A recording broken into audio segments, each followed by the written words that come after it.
Hi guys, good evening. Ako nga po pala si Kat. Tawagan nyo lang po akong si Kat Kat. Gumawa po ako nitong vlog na to kasi marami po sa akin nagme-message kung mahirap po ba daw ang abroad. Kasi po ako ay isa po akong first timer abroad. So some of my classmates, some of my friends, nagtatanong po sila kung mahirap ba daw mag-abroad. Ang masasabi ko lang po, kahit po saan tayo, wala naman pong madali. Basta pag may gusto po tayo sa buhay, aksyonan po natin to at gawin po natin ang makakaya natin para ipaglaban yung mga kagustuhan natin maging kung ano man po yung gusto nating maging pagdating ng panahon.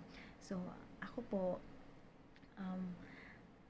going 3 months na po ako dito ngayon sa Hong Kong at ito po yung first time abroad ko. Kasalukuyan po ang trabaho ko dito ngayon ay isa po akong caregiver. Ang alaga ko po ay matanda na may sakit na Alzheimer. At pag available naman po ako, tumutulong po ako sa gawaing bahay. Nagluluto po ako para po si ma'am, yung employer ko, lalo matuwa po sa akin. Kasi isa rin po yan sa tip, paano hindi ka mahirapan sa trabaho. Dapat una, makuha mo agad yung loob ng employer mo at sa susunod po na vlog, i-discuss ko po sa inyo paano nyo naman po makukuha ang loob ng employer nyo. So, ito na nga po. Ito po yung unang karanasan ko dito sa isang buwan ko dito sa Hong Kong. So, ayun na nga po. Marami po kasing hindi nakakayanan yung isang buwan pa lang po sumusuko na. Marami po akong naka-encounter at saka nakakasama po ngayon na nagbibigay na agad ng notice letter doon sa employer nila. So, ito na po, i-share ko na po sa inyo guys. Yun nga, pagbaba ko pa lang po ng airport, Diyos ko, papunta kami dito sa bahay ng employer namin. Halos, bit-bit ko yung maleta, halos doon pa lang talagang sinubok na ako. Wala pa akong kain noon mula Pilipinas. Kasi grabe yung ano, tapos pagdating ko dito sa Hong Kong, alas 2 na, hindi pa rin ako nananangalian. Wala pang ring almusal.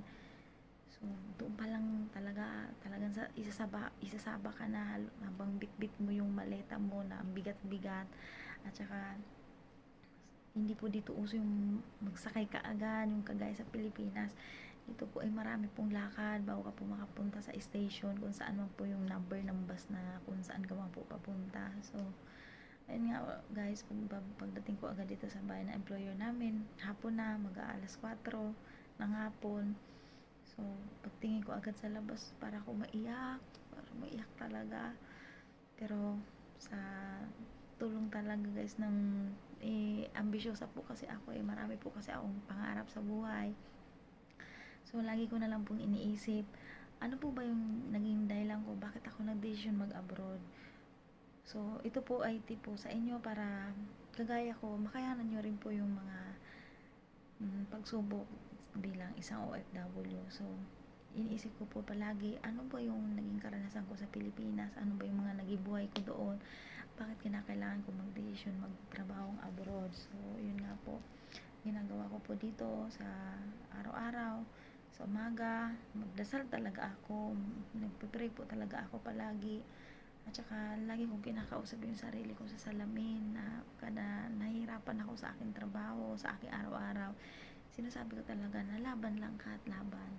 So, isa po sa mga tip ko sa inyo guys, ayan, magsulat po kayo guys ng mga nyo, lagi, ayan po guys, mahilig po ako magsulat. Sinusulat ko po dito yung mga magiging plano ko sa buhay at gagawin ko. Bumili po ako ng notebook at saka ballpen dito, yan. Lagi nyo lang aalalahanin si Lord na kung ano man po yung mga prayer ninyo, ito po yung kasagutan. Kung nasaan man po kayo ngayon, yun po yung mga nagiging kasagutan ni Lord at kayo po yung nagde-decision yan sa sarili ninyo. So ako po, nung nasa Pilipinas pa ako, nagpray talaga ako kay Lord na, Lord, baguhin mo naman yung buhay ko. So, nung dumating yung opportunity na to sa akin, alam ko ito na yung sagot ni Lord sa akin. So, medyo mahirap nga lang, maraming pinagdadaanan. Andyan pa yung umiiyak ako kada gabi kasi namimiss ko yung anak ko, yung pamilya ko. Pero sa tulong po talaga ni Lord ay kinakaya ko po lahat.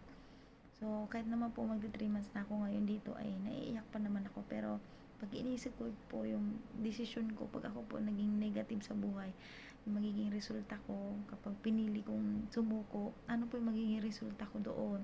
Kaya kesa sa resulta ko dito, dito, andito na, may trabaho na ako, mas may chance akong maumpisahan ko yung mga pangarap ko sa buhay. So, ganun lang po guys. Laban lang tayo. Alam ko pong hindi madali at mahirap po talaga ang malayo magtrabaho bilang OFW. So, yun lang po guys. Lagi lang kayo makikinig ng mga positive sa buhay nyo. Ay, makakatulong po sa inyo guys yung YouTube natin. Kagaya po ni na RDR. Yan po, makakatulong po yun sa inyo. Manood po kayo palagi ng mga positive mindset, lalo sa umaga, motivation, morning motivation, para po makayanan natin lahat ang pagsubok natin dito sa abroad. So, ayun lang guys. Marami pa po akong tips na ma-share sa inyo kung ano po yung ginagawa ko sa aking araw-araw para yun nga po, makayanan ko dito yung trabaho ko dito bilang isang caregiver at bilang isang first timer abroad. So, see you in next vlog at i-share ko naman po sa inyo paano nyo makukuha ang loob ng employer nyo. So, bye bye, God bless po sa ating lahat. Sana makaya nyo rin ang nakakaya ko. Ayos!